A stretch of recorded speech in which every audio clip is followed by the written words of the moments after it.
Today we are with Alan de Abreu, one of the most important investigative journalists in Brazil. He wrote many books. I highly recommend Rota Caipira. Thank you, Alan, for joining us today. Thank you very much. You focus your research mostly on organized crime and PCC.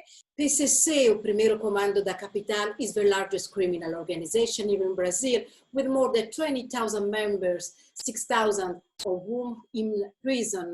Their main activity is drug trafficking. O assunto hoje vai começar com essa história incrível que você contou em uma das suas últimas reportagens, e o protagonista é o piloto do PCC. Quem é esse cara e por que ele é tão importante nessa investigação que você fez? Maria, o Felipe tem uma história de vida bem interessante, não é? Ele se chama, desculpa, Felipe Ramos Moraes, para dar o nome completo. Vai. Exato. O Felipe é um jovem de 30 anos que sempre gostou muito de aviação desde a infância. É um jovem nascido e criado na Zona Sul de São Paulo e que, na adolescência, se muda para o Guarujá. Segundo a polícia, é nesse momento que ele tem contato com alguns integrantes do PCC, baseados na Baixada Santista, região de Santos, Guarujá. O PCC sempre foi muito presente nessa região.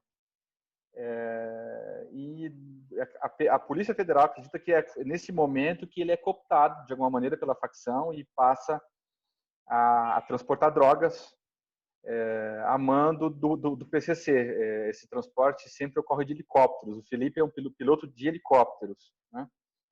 A primeira vez que ele foi preso foi no Ceará, em 2012, com 170 quilos de cocaína, que ele havia transportado do Mato Grosso até o interior do Ceará, a mando de uma liderança do PCC no Nordeste, uma liderança muito importante no Nordeste. Quer dizer, aí eles já tinham claramente uma ligação muito estreita com a facção criminosa.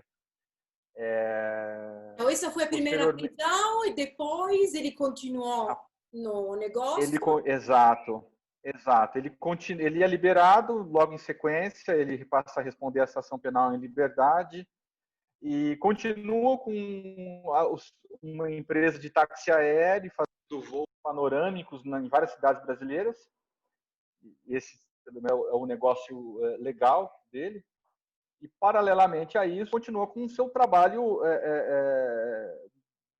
assim, a suspeita muito grande é de que de 2012 para cá ele tenha continuado a transportar droga para a facção, embora não tenha havido mais flagrantes de transporte de cocaína dele, né, para o PCC. O que existiu foi uma abordagem a ele em Sorocaba, na região de Sorocaba, no estado de São Paulo, em 2015. E depois também um trabalho da Polícia Civil de São Paulo, que investigou um grupo de mexicanos e colombianos baseados aí na capital paulista. E nessa investigação eles se depararam com o Felipe também. Então ele era super profissional, e podemos dizer que ele era o number one para o PCC, tanto que ele foi criador de rutas para o narcotráfico, é isso? Sim, ele realmente ele executava serviços com uma certa frequência para o PCC, segundo a Polícia Federal, né? E um serviço muito profissional, de fato. Ele tinha uma especialidade muito grande no transporte de cocaína por helicóptero, né? Que é um pouco inusitado. Não é muito comum no Brasil se utilizar helicóptero para transportar cocaína. Se utiliza muito avião de pequeno porte, né? Mas não helicóptero. Há outros casos, mas não é comum. Até porque o helicóptero é um veículo um pouco caro e tem uma autonomia de voo pequena, né? Ele tem que fazer várias paradas para reabastecimento. Ele viajava normalmente desde Paraguai, Bolívia. Quais eram os países estrangeiros de onde transportava cocaína? Sim, segundo a Polícia Federal, ele transitava por Bolívia, Paraguai e Brasil. Então, claro, evidentemente que essa é a rota do tráfico por excelência, né? Então, essa é uma rota que ele fazia com bastante competência, né? Até Como que piloto chegamos experiente que ele era, apesar de ser jovem. em 2018, acontece algo de muito importante para a história do PCC. Ele, de uma certa forma, segundo a investigação da Polícia Federal, ficou envolvido. O que aconteceu em 2018? Pois essa foi um evento capital na vida do Felipe, né? Naquela altura ele já era uma pessoa milionária. Para você ter uma ideia, aos 30 anos de idade ele já havia acumulado um patrimônio de quase 20 milhões de reais, né? Aproximadamente na cotação do dólar hoje, talvez uns 5 milhões de dólares. Algo bastante No Brasil é inusitado muito, no para um Brasil é jovem muito, piloto, é né? Que enorme. vivia de táxi aéreo. Exato. Então, ele tinha helicópteros valiosíssimos, lanchas no Guarujá, um patrimônio bem considerável, e declarava uma renda de apenas 12 mil reais. Né? Até no despacho de uma operação contra ele, o juiz faz 12 essa mil conta e reais chega à por conclusão. mês. 12 mil reais por Por mês. mês, por mês, por mês. Então, o juiz fez essa conta e chegou à conclusão de que ele demoraria 144 anos para conseguir o patrimônio dele trabalhando com um salário mensal de 12 mil reais, né? Quer dizer, algo completamente inviável.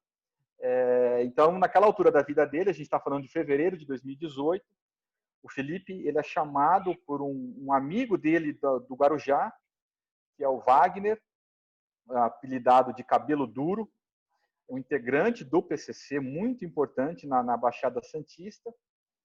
E esse Cabelo Duro convida o Felipe a uma viagem até Fortaleza, Ceará, com a missão de levar de volta à Bolívia 2 integrantes da cúpula do PCC, que eram o GG do Mangue, Rogério Jeremias de Simone, o GG do Mangue, e um comparsa dele, apelidado de Paca, o Fábio, né, apelidado de Paca. Eles estavam em férias, esses dois estavam em férias no Ceará, naquele momento, e precisavam retornar à Bolívia. Eles tinham férias em situações de absoluto conforto no litoral cearense, compraram casas muito boas em condomínios fechados na região metropolitana de Fortaleza, e levaram as famílias para lá, embora estivessem procurados pela justiça, né? Conseguiram driblar a polícia, o Ministério Público, e passaram férias muito tranquilas e agradáveis no litoral cearense. Até chegar o momento de ir embora, de voltar para a Bolívia, que era a base de operações do GG do Mangue. O GG do Mangue ele sai da cadeia em 2017 com a missão de potencializar a exportação de cocaína do PCC via Porto de Santos.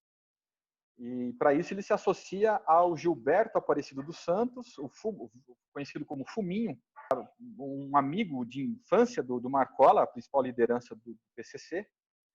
E o Fuminho já estava na Bolívia há 20 anos, havia 20 anos já, e com a missão exatamente de exportar, de enviar cocaína para o PCC no Brasil, a partir da região de Santa Cruz de la Sierra, Bolívia.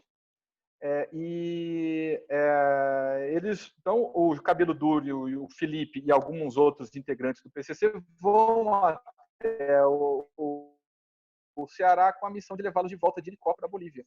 Só que o GG e o Paca não esperavam que era uma grande montagem, né, para assassinar o GG do Mangue e o Paca, sob a ordem do Marcola e do Fuminho, porque o Marcola e Fuminho diziam ter provas de que GG e Paca estariam desviando dinheiro da facção, teriam sido desviados pelo menos 30 milhões de reais da facção para benefício próprio, e o PCC não costuma perdoar desvio de dinheiro do partido, como eles denominam o próprio PCC, né? Então, aí, assim aconteceu. O Felipe, logo assim que decolou de Fortaleza, ele pousou numa área de mata, no Ceará ainda, e lá os GG e Paca foram sumariamente executados. Depois os corpos foram descobertos 2 dias depois. E o Cabelo Duro, na semana seguinte, é assassinado na zona leste de São Paulo, em circunstâncias que até hoje não foram esclarecidas, né? Ninguém sabe exatamente quem matou o Cabelo Duro. Há duas vertentes, né, de que ou seriam aliados do GG do Mangue em vingança à morte dele, ou seriam o próprio Marcola que teria ordenado a morte dele como uma queima de arquivo. O Felipe ficou com muito medo, ficou desesperado naquela ocasião, ele temia muito ser assassinado e ele fugiu. Ele ficou 6 meses Ele foragido. desapareceu, por alguns meses ele desapareceu. Agora, ele desapareceu. Vamos dar uma parada nessa história, porque agora você foi fazer uma reportagem muito bacana e aí foi juntando informações e descobriu uma coisa, uma coincidência muito interessante. Porque o que você descobriu? Ou melhor, o que a Polícia Federal descobriu?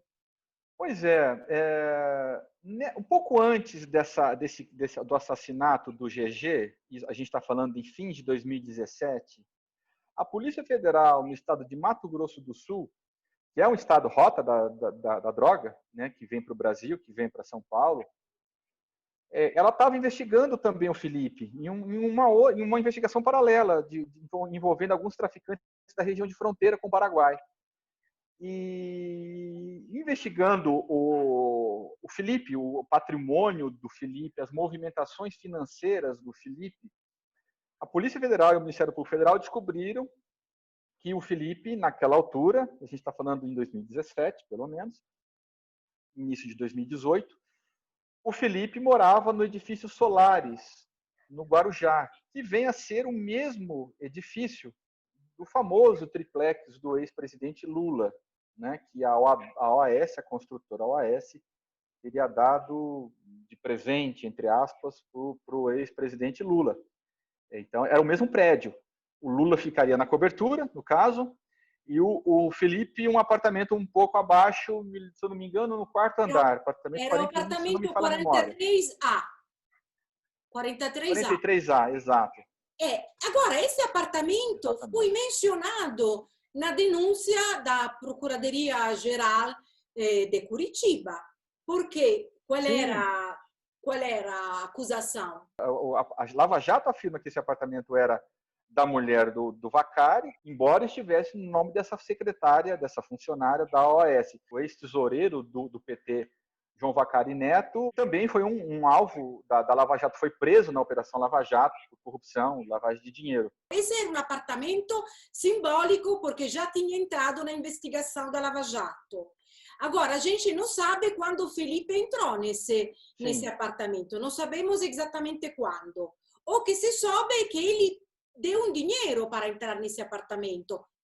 Ele comprou, alugou, não se sabe. Exato, não se sabe ao certo. A investigação, tudo, assim, pelos documentos que eu tive acesso, Maria, a investigação da polícia não foi a fundo em relação à compra desse apartamento pelo Felipe. Isso é colocado de uma maneira muito passageira no inquérito de Mato Grosso do Sul. Não é?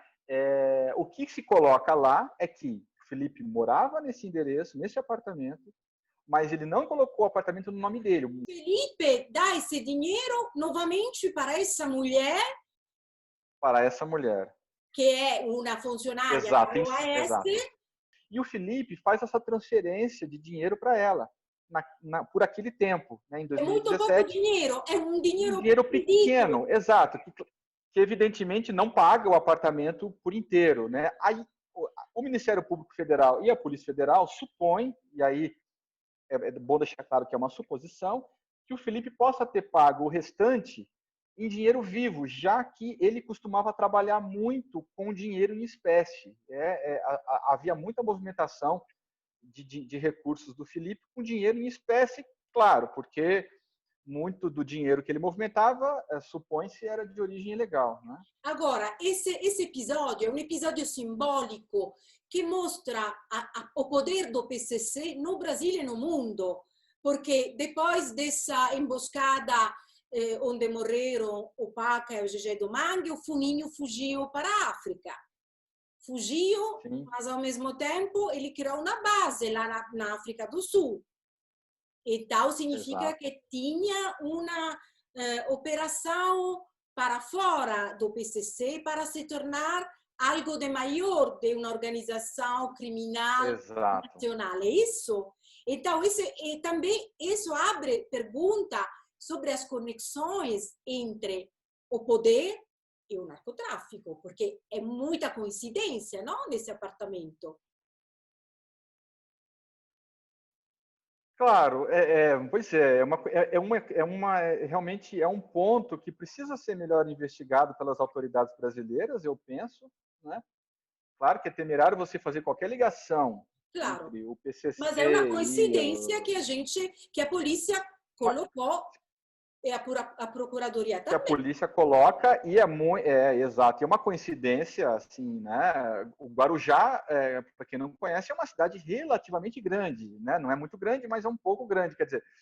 E o Felipe tem um apartamento exatamente no endereço do ex-presidente Lula, um prédio que ficou tão conhecido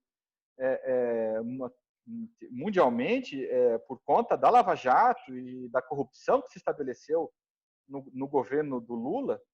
É algo simbólico, é algo que diz muito sobre a sociedade que a gente tem hoje no Brasil, né? E todos os problemas que esse país enfrenta.